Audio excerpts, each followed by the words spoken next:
Halo semuanya, selamat datang di channel Kita Mawas Diri. Jangan pernah lupa diri dan jangan pernah lupakan dari mana kamu berasal. Dalam pembahasan video kali ini, saya akan membahas tentang Babat Panambangan, kelanjutan yang sebelumnya. Langsung saja, mari kita simak pembahasan kelanjutannya. Babat Panambangan yang ke-6, munculnya sang perwira. Keadaan di negeri Kartasura setelah Pangeran Adipati Arya Mangkunegara diasingkan, hati sang raja kemudian mungkar. Tidak ada lagi yang disegani, serta tidak mau menerima saran dari para punggawa dan nayaka praja. Hanya memperturutkan kehendak sendiri, sehingga keadilan hilang dari Kartasura. Para anak pangeran, anak bupati, kalau ayahnya meninggal tidak menggantikan ayahnya. Tidak ada aturan yang mapan. Raja juga bertindak sewenang-wenang dengan membunuh Pangeran Tepasana yang tidak berdosa. Di sana, rakyat seolah sudah kehilangan tempat mengabdi. Karena hati sang raja tidak mantap, selalu berubah-ubah. Kadang melindungi Cina, kemudian melindungi Kompeni, sehingga negeri Kartasura terombang-ambing. Adipati Martapura kecewa hatinya karena diingkari sang raja. Maka kemudian memihak ke orang Cina. Raden Mas Garendri Putra Pangeran Tepasana yang diusung-usung oleh Cina dinobatkan sebagai raja bergelar Sunan Kuning, diminta menggebuk Kartasura. Adipati Martapura sampai memiliki keinginan seperti itu bukan hendak merebut keraton, hanya karena terbawa amarahnya. Sampai tercetus perkataan kepada para Cina, raja yang ingkar itu tidak bertuah, digertak saja pasti terbang. Di sana, Martapura sudah sehati dengan Cina akan menghancurkan Kartasura. Alkisah, putra dari Pangeran Adipati Arya Mangkunegara yang ditinggal di Kartasura ada 3 orang. Yang pertama, yang paling tua, bernama Raden Mas Said. Yang kedua, Raden Mas Ambia. Yang ketiga, Raden Mas Sabar. Ketiga putra tersebut hidupnya sangat memprihatinkan karena ditinggal oleh ayah dan ibunya, juga karena tidak ada yang merawat. Yang terjadi ketiganya siang malam hanya berkumpul dengan para abdi bersama orang kecil. Akan bergabung dengan bangsawan, merasa malu karena pakaiannya seadanya. Maka banyak berkenalan dengan anak-anak para abdi. Setelah dewasa, baru ada keinginan sang raja memberi kedudukan kepada ketiganya. Disuruh mengumpul bersama abdi dalam gandek dan mantri muda, diberi ganti nama. Yang pertama, Raden Mas Said bernama Surya Kusuma, diberi tanah 50 jung.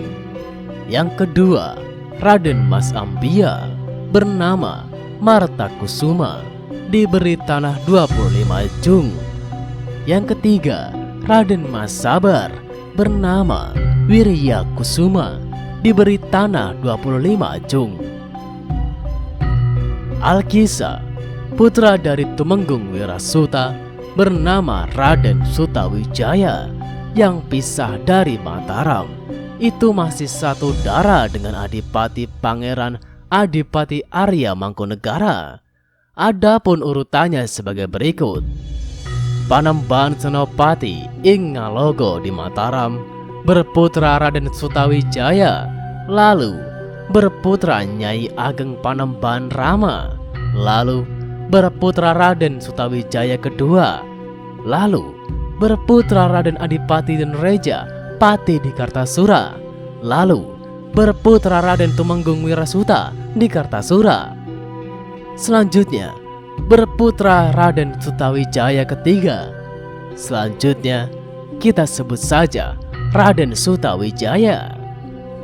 Raden Sutawijaya ini ketika kecil menjadi abdi dalam Punokawan di keraton, sangat dekat dengan putra-putra Mangkunegara tersebut di atas.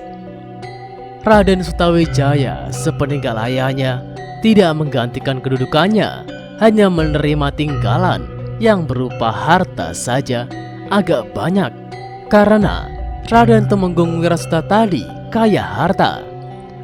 Namun Raden Sutawijaya masih kecewa karena menganggap harta benda itu masih di bawah kawirian atau pangkat.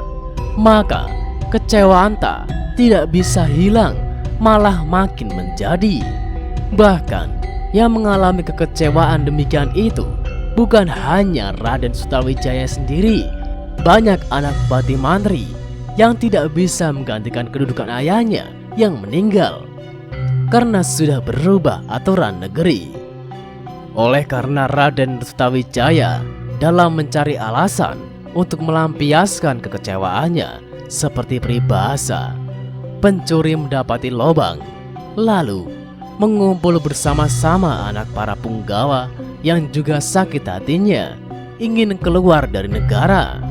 Karena dirasa-rasa waktu itu keadilan sudah rusak sama sekali. Jadi Raden Mas Said bisa akrab dengan Raden Sutawijaya karena sama-sama sakit hatinya. Kembali ke pokok cerita, kisah Adipati Martapura yang akan menggebuk negeri Kartasura setelah Siaga segera berangkat. Adapun ramainya peperangan dan perjalanan menuju keraton tak diceritakan. Tetapi bala tentara Kartasura mengalami kekalahan. Tentara Cina dapat masuk keraton dan sang raja sudah kehabisan pengawal. Kapten Hohendrauf segera membawa sang raja keluar istana hanya bersama Pangeran Adipati Anom. Ketika terjadi huru-hara, pasukan Cina merusak keraton Raden Mas Suryakusuma dan adik-adiknya tidak ikut lari bersama raja. Masih kebingungan di dalam keraton. Kemudian dipanggil sang nenek Raden Ayu Sanapati dari jendela. Raden Mas Suryakusuma segera menghadap dan segera diberi keris satu dan diberi pesan, bawalah pasukanmu dan larilah keluar, akan datang para berandal menyerbu keraton. Raden Mas Suryakusuma menerima keris kemudian segera keluar dan menarik kedua adiknya. Ketika sudah keluar, teringat kalau keris pusakanya masih tersimpan di keraton, yakni Kiai Bedudak. Tetapi mau masuk kembali dihadang prajurit Cina, dan di keraton sudah berdesakan bangsa Cina yang menjara. Raden Mas Suryakusuma kerepotan, lalu membunuh orang Cina yang terpisah. Pakaiannya kemudian dipakai untuk menyamar ke dalam, langsung menuju tempat pusaka Kiai Bedudak disimpan. Setelah diambil, lalu keluar tanpa ketahuan. Lengsernya sang raja serta hancurnya keraton tidak diceritakan. Sunan Kuning kemudian menggantikan kedudukan sebagai raja di Kartasura. Segala aturan tidak berubah sebagaimana sang raja dahulu yang sudah lari. Raden Mas Suryakusuma kemudian meminta untuk diterima mengabdi kepada Sunan Kuning dan diterima. Naiknya Sunan Kuning ke tampuk kekuasaan Kartasura tidak lama, kira-kira 9 bulan, kemudian diusir oleh tentara dari Madura. Sunan Kuning lari ke Mataram, bertempat desa Randul Lawang. Ingkang Sinuhun Pakubuwono II di Kartasura kembali lagi menjadi raja. Di sana Raden Mas Suryakusuma dan adik-adiknya tidak berubah, tetap menjadi mantri gandek muda. Karena kedudukannya hanya menjadi mantri, merasa sangat malu. Kemudian ada keinginan untuk meminta kenaikan pangkat kepatihan. Setelah mufakat dalam pembicaraan dengan para adik, lalu menghadap di kepatihan dan mengatakan keperluannya, tetapi tidak dianggap oleh Raden Adipati dan ditinggal masuk ke dalam. Tak lama kemudian, ada utusan menyerahkan uang dalam kantong kepada Raden Mas Suryakusuma. Setelah diserai uang tadi, hati Raden Mas Suryakusuma sangat terpukul, sangat sakit karena permintaannya tidak dijawab, hanya diberi uang layaknya pengemis. Dalam sekejap, hanya terpaku tak dapat berbicara. Lama-lama dapat menenangkan diri, lalu segera mundur dengan membawa kantong tadi dan digantung di sebuah pohon. Dalam hati memohon kepada Tuhan, semoga tercapai apapun keinginannya. Setelah bertemu dengan Raden Sutawijaya, diceritakan pengalamannya ketika menghadap ke kepatihan. Raden Mas Suryakusuma menyatakan kalau masih di Kertasura sangat malu melihat orang banyak. Karena itu kemudian di antara Raden Sutawijaya bertemu dengan saudara asal dari desa Nglaro bernama Kiai Wiradiwangsa untuk membicarakan keinginan meninggalkan keraton. Kiai Wiradiwangsa berkata, "Tuan, keinginan Paduka yang demikian itu menurut pendapat hamba tidak ada lagi yang mau bantu bela mati kecuali kerabat Paduka di Nglaro. Kalau menerima usul hamba, silakan Paduka segera meninggalkan keraton, langsung menuju Nglaro untuk bersiaga perang." Raden Sutawijaya mendengar kesanggupan Kiai Wiradiwangsa sangat berkenan di hati, lalu menyambung, "Tuan, kesanggupan kakak Wiradiwangsa ini sangat baik kalau disambut. Nanti saya juga akan membantu. Teman-teman saya semua, anak dari priai yang sakit hatinya, nanti saya ajak mengikuti Anda sebagai pengawal." Suryakusuma mendengar perkataan Raden Sutawijaya dan Kiai Wiradiwangsa, seketika lega hatinya. Segera bersiap-siap berangkat dari Kertasura bersama istri dan anak semua. Ditandai di hari Rabu Kliwon, tanggal 3 Rabiul Akhir tahun Cimakir, dengan sengkala rasa retu ngayak jagad, windu sengoro, kemudian menuju desa Nglaro dan yang ikut serta 18 orang. Setelah beberapa hari, ada yang menyusul 6 orang, jadi sudah mengumpul 24 orang. Di sana kemudian membuat rumah, merakit pagar pekarangan, tidak putus mengumpulkan kerabat dari desa dan mengajak para pertapa yang giat dalam pertapa agar mengajarkan pengetahuan kepadanya dan semua pengikutnya. Semua sudah terlaksana. Di siang hari berlatih ulah keprajuritan dan gelar peperangan. Kalau malam diwejang ilmu kanuragan, kesaktian dan aji kawijayan. Dan kemudian menjalani pertapaan seperti yang guru ajarkan. Lari-lari mengelilingi bukit dan berendam di kolam-kolam atau sendang. Adapun yang sudah dijelajah adalah Sendang Sinongko, Sendang Sitretes di sebelah timur puncak Gunung Gajah Mungkur. Sekarang masih menjadi pemandian anak-anak muda yang olah keperwiraan. Mereka percaya dengan menjalani ritual seperti prajurit Raden Mas Suryakusuma, mereka akan mendapat ilmu seperti mereka. Pada suatu hari, Raden Mas Suryakusuma berkata kepada Raden Sutawijaya, perkataannya, "Kak, namamu Sutawijaya itu, kata Jaya, akan saya pakai untuk menamai semua pembantu yang dibawa dari Kertasura, sambil sebagai doa semoga mendapat kejayaan dalam perang.